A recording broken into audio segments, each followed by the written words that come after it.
Welcome back. Emirates is set to resume flights connecting India, South Africa and Nigeria to Dubai from Wednesday. eNCA's Heidi Giokos is following the story for us and has more details. Heidi, good evening to you. What is the latest? We do know that South Africans have not been able to travel to the UAE since January. Yes, certainly, Faith. And initially when this announcement came out, it seemed like it was all good news because South Africans have not been able to travel to the UAE. But it seems as though this ban that has been lifted as of the 23rd of June, there are strict conditions that are attached to this. So South Africans that are traveling to Dubai or the UAE specifically should have received 2 doses of a vaccine approved by UAE authorities. And what's interesting about that is the UAE is currently administering the Pfizer vaccine and the Sinopharm vaccine, which takes 2 doses each, whereas South Africa is vaccinating with Pfizer, but it's also vaccinating with Johnson & Johnson.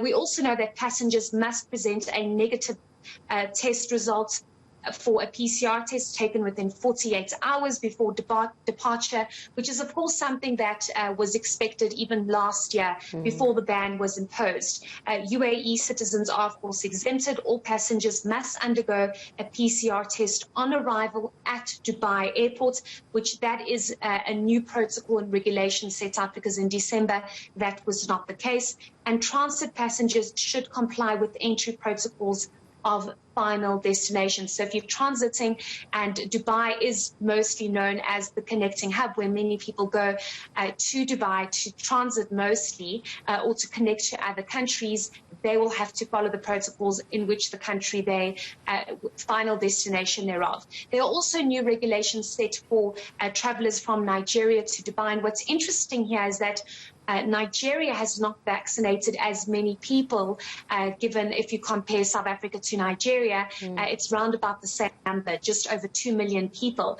But Nigerians who will be traveling to Dubai do not need to be vaccinated. And I suppose it's got to do with the fact that they do not have as many cases, active cases, as South Africa. Today they've recorded just under 100 positive COVID-19 cases, which is very different to what South Africa is experiencing.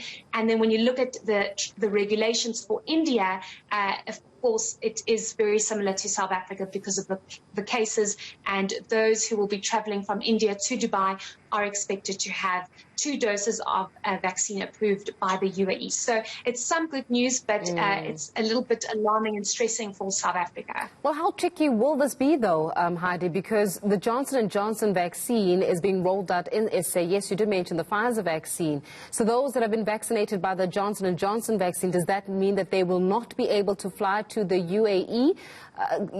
Is there any clarity regarding that? Well, we are speaking to Emirates currently, and we're trying to get a sense of that. They are trying to look at the approved list by the UAE. But this is going to be a little bit tricky for South Africans traveling to Dubai. And the reason for this is because as of next week, South Africa will be rolling out the Johnson & Johnson vaccine together with the Pfizer vaccine. And already South Africa has vaccinated almost 500,000 with the Johnson & Johnson vaccine. So what is this going to mean? Will South Africans not be allowed to travel to the UAE because they have received the Johnson & Johnson vaccine and not the Pfizer vaccine? That's 2 doses. So hopefully the UAE will be able to provide further clarity on this. Yeah. And hopefully those that have been vaccinated by J&J are still allowed to travel to the UAE. It's a positive that you have the vaccine, and each country, of course, rolls out the vaccine that they believe is effective given the variants that are within each country. So we'll just have to wait and see on further clarity with regards to J&J and South Africa. Yeah, Heidi, this big move by the UAE, is it indicative of just how impacted they were by imposing such a ban? I mean, we understand that millions, if not billions, were actually lost because of this ban.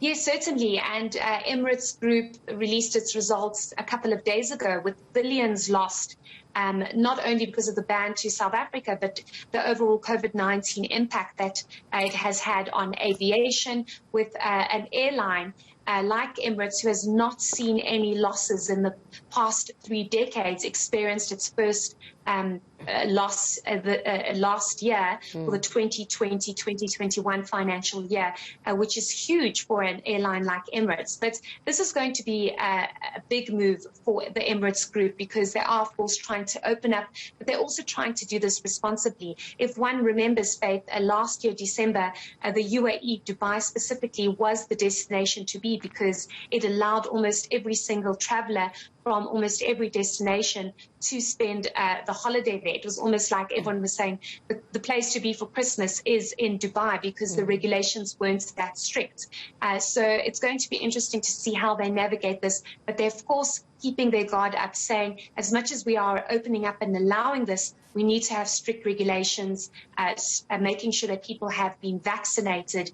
But we'll have to see further and finer details as to how this is going to work for South Africa. The ban has been imposed since January, and now that it's been opened up almost 6 months later is quite a big move. But you'll have to have been vaccinated. So, Faith, I'm not going to be able to go to Dubai anytime soon because we don't know when we'll be vaccinated. You and I both, Heidi Giokos, we are both in the same boat. We're going to leave it there. eNCA's Heidi Giokos giving us the latest on that matter. Onto the story.